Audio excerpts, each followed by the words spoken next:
31岁创作才子谢和弦阿寇，本月8日经传因双向情绪障碍症暂时停工，紧急入院接受治疗，让不少粉丝都非常担心。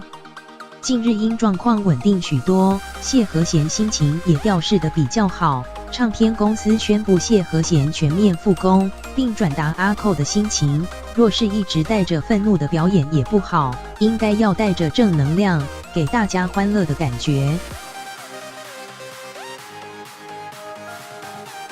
华纳音乐21日宣布歌手谢和弦的最新病况，指他日前在出发伦敦拍摄 MV 前，躁症就已经稍微发作，但因为所有事情都计划好，所以决定还是出发。阿寇因为生病的关系很辛苦，自己要跟自己的躁症对抗，情绪也总是处于亢奋状态，让他在时差的双重影响下几乎无法休息。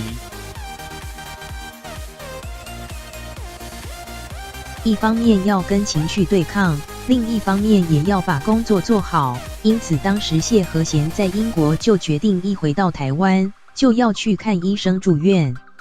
如今状况稳定很多了，谢和弦心情也调试得比较好。华纳代为转达谢和弦的心情，觉得自己若是一直带着愤怒的表演也不好，应该要带着正能量，给大家欢乐的感觉。他也谢谢大家的关心。谢和弦也在 IG 上表示，谢谢每次感到躁郁症发作时，身边总是有许多善良的好人。很多人问我是怎么走过来的，就是这些人的单纯让我活着。他也强调自己必须更有出息，才不会辜负大家。